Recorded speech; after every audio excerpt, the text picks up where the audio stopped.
Don't forget to like the video, share your thoughts in the comments, and subscribe to stay updated with our latest stories. I never thought a simple knock on the door would change everything. It was a quiet Tuesday evening, the kind where the golden light of sunset stretched long fingers across my living room floor. At 52, I'd settled into a comfortable rhythm: work, gardening, the occasional book club meeting. My neighbor James was just a polite acquaintance, the kind of man who waved when he saw me fetching the mail but never lingered in conversation. He was in his early 60s, a retired engineer with a quiet demeanor and hands that always looked like they'd been busy fixing something. That evening, though, was different. The knock came just as I was pouring myself a cup of chill tea. 3 firm raps, not too loud but enough to make me pause. When I opened the door, James stood there, his salt and pepper hair slightly tousled from the breeze, holding a small, cloth-wrapped bundle. "Evening, Linda," he said, his voice warm but hesitant. I noticed your rose bush wasn't doing too well, thought you might like some help." I blinked. My rose bush, the one I'd planted in memory of my mother, had been struggling for weeks. The leaves were yellowing, the buds refusing to bloom. I tried everything: fertilizer, more water, less water. Nothing worked. "You noticed that?" I asked, surprised. He chuckled softly, the lines around his eyes crinkling hard. "Not to. You're out there every morning fussing over it like it's a sick child." There was something in his tone, not pity but understanding, a quiet recognition of care. "Stepped aside. Would you like to come in?" The moment felt heavier than it should have, not awkward but charged like the air before a summer storm. James stepped inside, and as he unwrapped the bundle, I saw he brought fresh soil pruning shears and a small jar of something dark and rich-looking compost tea. He explained my grandmother's recipe works miracles. We sat at my kitchen table, and as he explained how to revive the rosebush, I realized this was the longest conversation we'd ever had. His hands moved with practiced ease as he demonstrated how to trim the dead branches, his voice steady and patient. But it wasn't just about the roses. Somehow, between the gardening tips and the shared laughter over my failed attempts at plant rescue, we slipped into something deeper. He told me about losing his wife 5 years ago, about how the garden had been their shared passion. I shared how I'd moved here after my divorce, how the quiet of the neighborhood sometimes felt more lonely than peaceful by the time we stepped outside to tend to the rose bush. The sun had dipped below the horizon, leaving the sky straw in purples and pinks. The air smelled of damp earth and the faintest hint of jasmine from the vine on my fence as James carefully worked the compost into the soil, his fingers brushing against mine. Just once, I felt something unexpected, not just gratitude but a flicker of connection, a sense that maybe after all this time I wasn't as alone as I thought. When he finally stood wiping his hands on his jeans, he met my gaze. "Should perk up in a few days," he said softly, then after a beat, "If it doesn't, I'll come back." There was a promise in those words, one I hadn't realized I'd been waiting for. I smiled. "I'd like that."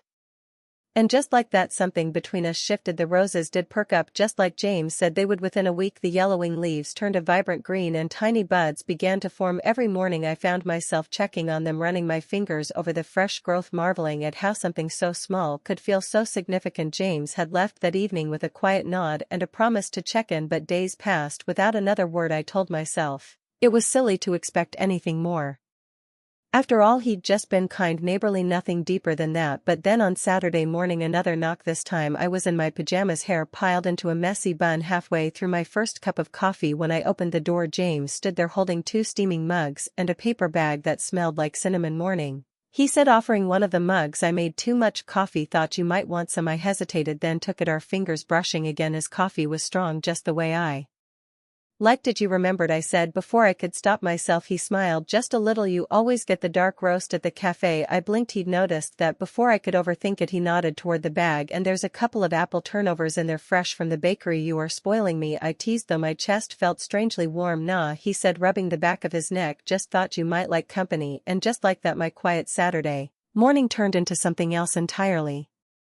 We sat on my porch sipping coffee, watching the neighborhood wake up. The air was crisp, the kind of autumn morning that made you want to linger outside. He told me about his years working on the railroad, how he traveled all over the country before settling here. I shared stories about my teaching career, the students who still sent me Christmas cards, the way retirement sometimes felt like standing still after decades of motion. At one point he reached over and plucked a leaf from my sleeve, just a small thing, but his fingers lingered for half a second longer than necessary. So he said after a comfortable silence, "There's a jazz band playing at the community center tonight, nothing fancy, but if you're not busy, maybe you'd like to go." I nearly choked on my coffee. Was he asking me out? Not in the way men had when I was Younger, all flashy dinners and rehearsed charm, but in a way that felt easy, natural. I'd love to, I heard myself say, his smile deepened, crinkling the corners of his eyes. Good, I'll pick you up at 7. As he walked back to his house, I realized my hands were shaking, not from nerves but from something else, anticipation maybe, or the quiet thrill of discovering that life wasn't done surprising me yet. That evening I stood in front of my closet, longer than I had in years, debating between the blue dress that made my eyes pop or the comfortable sweater set I usually wore to book club. In the end I chose the dress. When James arrived, clean-shaven, wearing a navy button-down that brought out the silver in his hair, he let out a soft whistle. You look beautiful, Linda. No one had said that to me in a long time. The community center was packed, the air alive with the smooth notes of a saxophone and the low hum of conversation. James guided me through the crowd, with a hand at the small of my back, gentle but sure. We found a small table near the back, and when the band launched into a slow, sultry tune, he held out his hand. Dance with me. I hadn't danced in years, but as he pulled me close, one hand clasping mine, the other resting lightly on my waist, it felt like coming home. We moved together, not perfectly but in sync, two people who'd spent enough time alone to appreciate the quiet joy of being seen. When the song ended, neither of us let go right away. His eyes searched mine, and for the first time in a long time, I let myself hope. You're full of surprises, James, I murmured. He chuckled, his thumb brushing over my knuckles. You have no idea. The rain started just as James walked me to my door that night. One moment the air was still and warm, buzzing with the afterglow of music and laughter. The next the sky opened up, great heavy drops that sent us both scrambling up the porch steps, laughing like teenagers caught in a downpour. James' shirt was damp at the shoulders, his hair glistening with rain. I could feel my own curls escaping their pins, but I didn't care. The evening had been perfect in a way I'd forgotten existed, simple, unhurried, alive with possibility. Well, he said, shaking water from his sleeves, that's one way to end the night. Lightning flickered in the distance, casting his face in sharp relief. I realized I didn't want him to leave. Come inside, I heard myself say, at least until the worst of it passes. The words hung between us, heavier than the rain. His gaze flickered to mine, searching, then he nodded. My house felt different with him in it, warmer somehow. The lamps cast golden pools of light as I fetched towels, our fingers tangling briefly as I handed him one. The storm rattled the windows, sealing us in our own little world. Tea, I asked, more to steady my hands than anything. Sure. He followed me into the kitchen, leaning against the counter as I filled the kettle. The silence between us wasn't awkward, but it thrummed with something unspoken. Linda, he said suddenly, about tonight. A deafening crack of thunder cut him off. The lights flickered once, twice, then went out entirely in the sudden darkness. I gasped. Then I felt his hand find mine, solid and sure. You okay? His voice was close, closer than I'd expected. Fine, I breathed, just wasn't expecting that. We stood there in the dark, the rain drumming against the roof, his thumb tracing slow circles over my knuckles. I could hear his breathing, steady but a little quick like mine. Then all at once I knew. I turned toward him, my free hand finding his chest in the darkness. His heartbeat thudded under my palm. James, the first whispered. He exhaled sharply, then his hands were framing my face, his forehead resting against mine. Tell me to stop, he murmured. I didn't.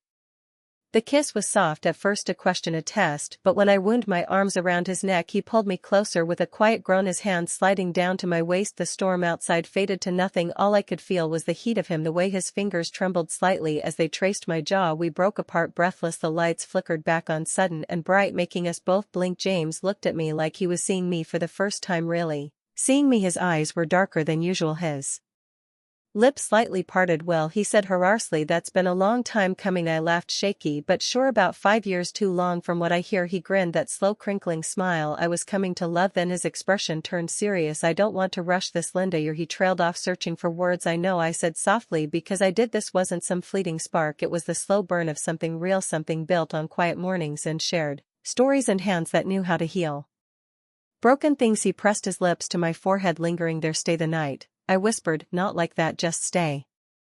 The rain gentled to a whisper against the windows as he pulled me close again. Yeah, he murmured into my hair, I like that. And in the warm glow of the lamplight, with the storm passing overhead, I realized something. The roses hadn't been the only thing waiting to bloom. I woke to sunlight streaming through the curtains and the smell of coffee. James wasn't in bed beside me. The sheets on his side were cool, the pillow indented where his head had been. For a fleeting moment I wondered if I'd imagined it all, but then I heard the quiet clink of a mug in the kitchen, the low hum of a man who didn't realize he was singing under his breath. I pulled on my robe and padded barefoot down the hall. He stood at the stove scrambling eggs with the same careful attention he'd given my roses. The morning light caught the silver in his stubble, the strong line of his shoulders beneath his wrinkled button-down from the night before. When he turned and saw me, his whole face softened. Morning, he said like it was a word he'd been saving up. You cook too? I leaned against the doorway, my heart doing something complicated in my chest only when I'm trying to impress someone. He slid the eggs onto a plate next to buttered toast and handed it to me. Our fingers brushed and neither of us pulled away. We ate at the little kitchen table where this had all begun just weeks ago. It felt like a lifetime, like no time at all. So he said after a long comfortable silence, "What now?"